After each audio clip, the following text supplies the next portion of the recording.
जहां अहंकार है भगवान वहां नहीं रहते।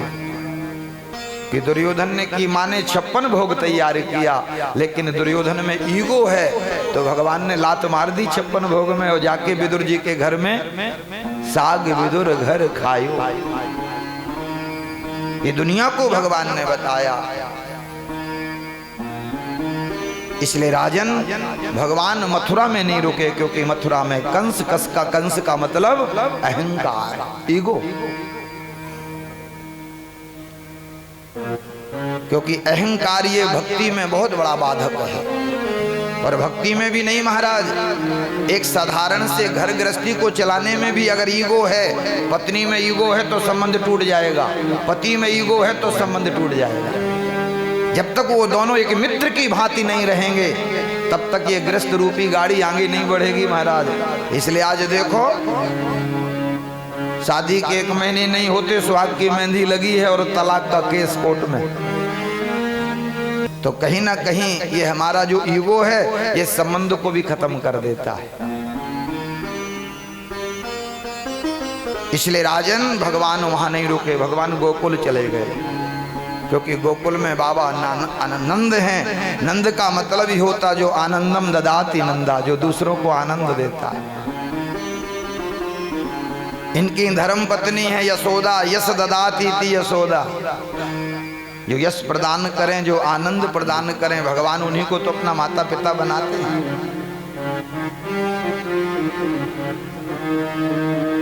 तो भगवान का प्रागट्य हुआ, गोकुल भगवान आए।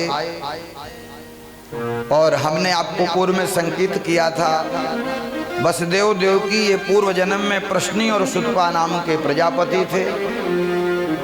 देवताओं में एक पद है प्रजापति का, जैसे लोकपालों का पद है वरुण देव, चंद्रदेव, इंद्रदेव, सूर्यदेव। ये 9 लोकपाल हैं भगवान के, जो पूरे ब्रह्मांड की व्यवस्था देखते हैं। इनसे ऊपर लोकपालों से ऊपर पद है इंद्र आदि का, जो स्वर्ग के राजा हैं। और एक मनवंतर का एक इंद्र होता है। इस समय जो वैवस्वत मनवंतर चल रहा है, इस समय जो इंद्र हैं और उनका नाम है पुरंदर। ये पुरंदर नाम के राजा हैं, महाराज प्रियव्रत के वंश में है। आगे के जो मनवंतर में राजा बनेंगे स्वर्ग के, वो श्री बलि जी महाराज हैं।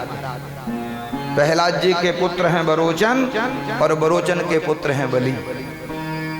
भगवान ने वामन अवतार में उनको आशीर्वाद दिया था कि अभी सुतल लोक में जाके रहो और मैं अपनी इच्छा से तुम्हें स्वर्ग का राजा बनाऊं। और ब्रह्मा जी के कार्यकाल में 14 मनु काम करते हैं। तो भगवान नंद बाबा के आत्मज बन करके आए। गोकुल में बड़ा दिव्य उत्सव हुआ। आप लोग भी कल खूब भगवान का उत्सव मनाए। और हम देखते आप लोग वास्तव में बहुत भगवान के भक्त प्रेमी हो, क्योंकि जो रसिक होता वही भगवान के लिए नृत्य करता है। नहीं, लोगों को तो शर्म आती है। बेटा बेटी के शादी विवाह में महाराज रोड में बैंड बजता, वहीं नांगे मन करके बैंड के सामने नाचने लगते।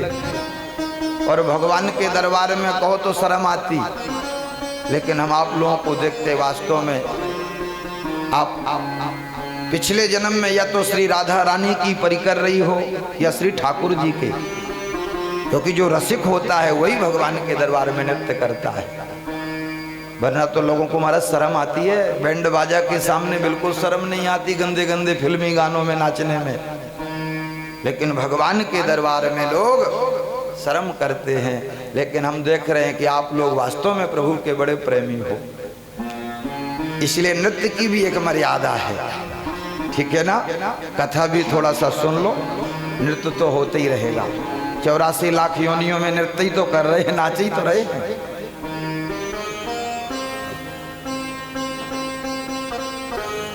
तो बड़ा दिव्य उत्सव गोकुल में हुआ और गोपाल गोकुल रक्षाया। नंद बाबा कुछ ब्रजवासियों को गोकुल की रक्षा में छोड़ के और मथुरा चले गए कंस को कर देने। देवता सब भगवान का दर्शन कर करके जा रहे हैं,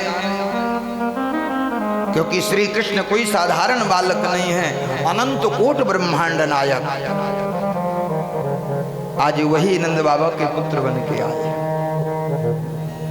देवताओं के द्वारा खबर महादेव को लगी तो महादेव से रहा नहीं गया, जल्दी जल्दी तैयारी करी। हिमालय में पार्वती ने कहा कहाँ बाबा? बोले देवी इस समय रोकना मत।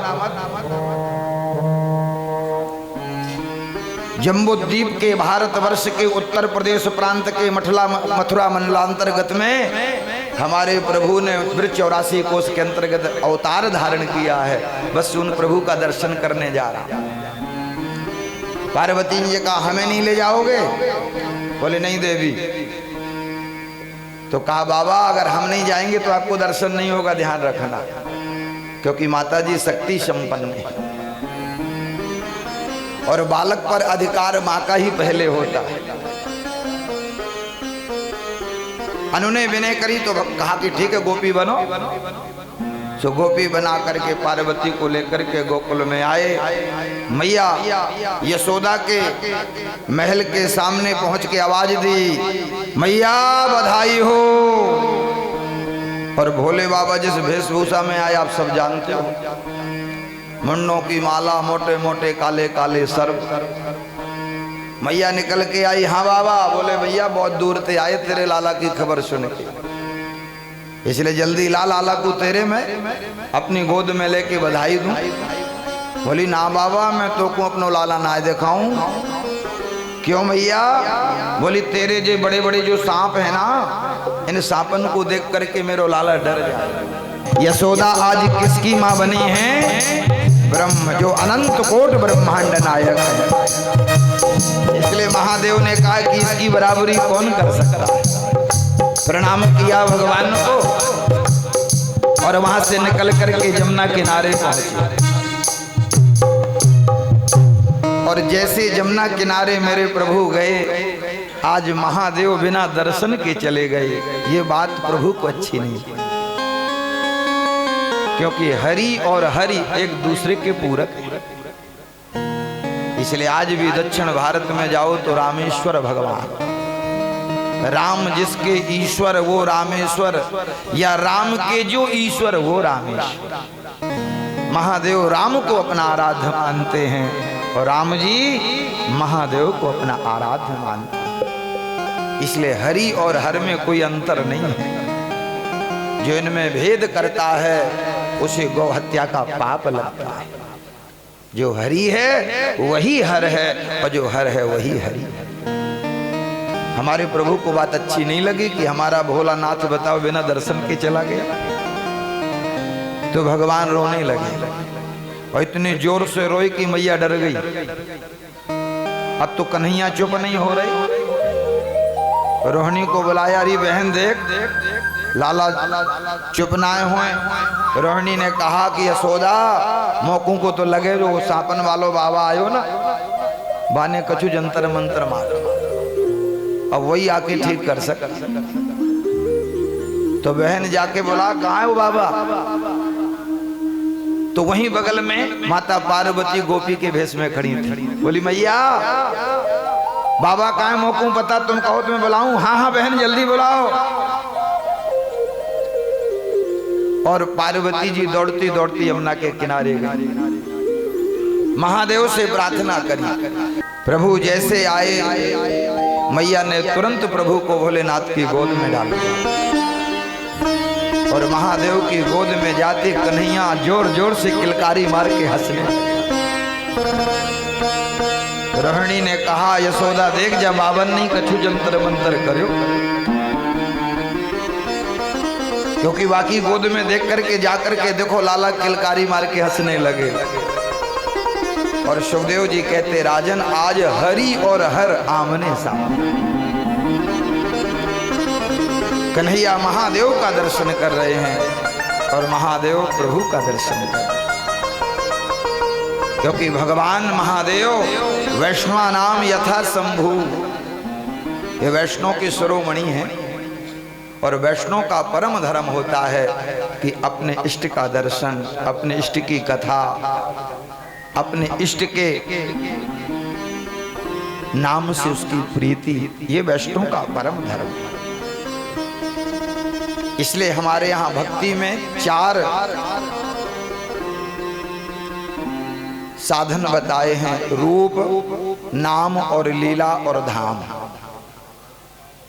भगवान के रूप का रसिक, भगवान के नाम का रसिक, भगवान की लीला का रसिक जो सुन रहे हो, और भगवान के धाम का रसिक। वृंदावन जाए बिना मैं रह नहीं पाऊंगा। ये चार में से एक चीज भी अगर आपके जीवन में है तो इसी जन्म में ठाकुर एक न एक दिन तुम पर कृपा करेंगे। या तो भगवान के कथा के रसिक बन जाओ, या भगवान के नाम जप के रसिक बन जाओ, या भगवान के स्वरूप के दर्शन के रसिक बन जाओ, कि जब तक मंदिर में जाके ठाकुर जी की छवि नहीं निहार लेंगे तब तक हम जल भी नहीं पिएंगे। क्योंकि जीवन में देखो कोई ना कोई संकल्प तो करना पड़ेगा। संकल्प के बिना विकल्प तैयार नहीं होता, क्योंकि भगवान देखते हैं। और ठाकुर जी बड़े प्रसन्न हुए। मैया ने कहा बाबा मैं तेरे को क्या बधाई दूं? बोले मैया तेरे लाला का दर्शन हो गया, यही बधाई है। तो बोले बाबा ऐसा कर तू यहीं गोकुल में रह जा, और जब जब कन्हैया को नजर लगे तो इसी प्रकार आकर के नजर उतार दिया। आज भी वृंदावन में भगवान महादेव गोपीश्वर के रूप में विराजमान। संध्या के समय महादेव का गोपी वाला श्रृंगार होता है, लहंगा पहनाया जाता है। बंसीवट में है बिहारी जी से जब पीछे मार्केट की तरफ जाओगे, बाजार की तरफ, तो वहां गोपीश्वर महादेव विराजमान हैं।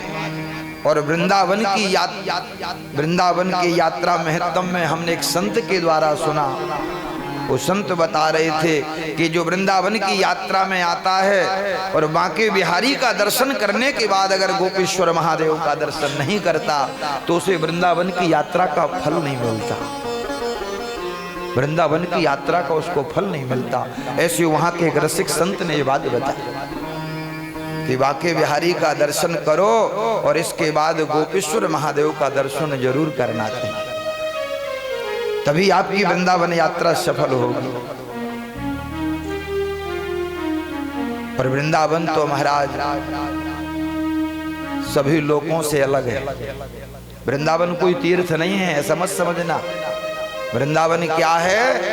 वृंदावनम परत्यज्यम पादमेकम न गच्छति।